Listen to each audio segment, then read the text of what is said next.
দাবিগুলো সামনে এনেছিলাম জুলাই সনদকে কেন্দ্র করে। এখন দেখা যাচ্ছে যে গণভোট আগে হবে না পরে হবে, নির্বাচনের সাথে হবে না নির্বাচনের আগে হবে, এটাকে আবার প্রধান ইস্যু করে আনা হয়েছে। এটা মূলত জামায়াতে ইসলাম তারা নিয়ে আসছে এবং এটাও একটা ভুল রাজনীতি।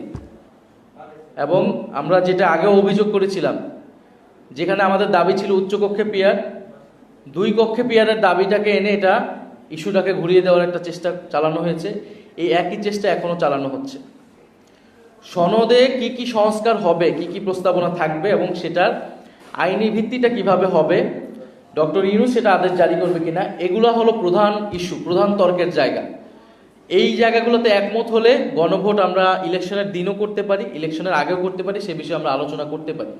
কিন্তু গণভোট আগে হবে না ইলেকশনের দিন হবে, এইটাতে হচ্ছে বিএনপি জামাত আবার একটা দ্বন্দ্বে চলে গিয়েছে এবং যেই দ্বন্দ্বটা অযথা অপ্রয়োজনীয় বলে আমরা মনে করছি। ফলে আমার সার্বিক পরিস্থিতি দেখে আমাদের কাছে মনে হচ্ছে যে বিএনপি তো পুরো ঐকমত্য কমিশনের শুরু থেকে মৌলিক যে বিষয়গুলো ছিল সেখানে নোট অফ ডিসেন্ট দিয়েছে, বিরোধিতা করার চেষ্টা করেছে। ফলে সংস্কারের পক্ষে তারা কতটুকু আছে এই বিষয়ে জনগণের ভিতরে প্রশ্ন আছে, আমাদের কাছেও প্রশ্ন আছে।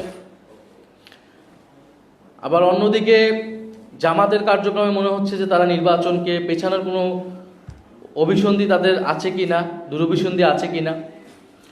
ফলে একদল সংস্কারকে ভেস্তে দিচ্ছে, আরেক দল নির্বাচনকে পেছানোর চেষ্টা করছে। সার্বিক পরিস্থিতিতে আমাদের মূল্যায়ন এটাই। তবে আমরা এই দুইটার কোনোটাই চাই না।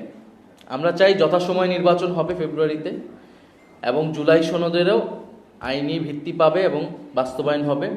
সেই জায়গায় এই দুইটি দল সহ যারা সকল রাজনৈতিক দলের প্রতি আমাদের আহ্বান থাকবে, তারা যাতে এক জায়গায় আসে, ঐক্যবদ্ধভাবে আমরা এই পরিস্থিতির উত্তরণ ঘটাতে চাই।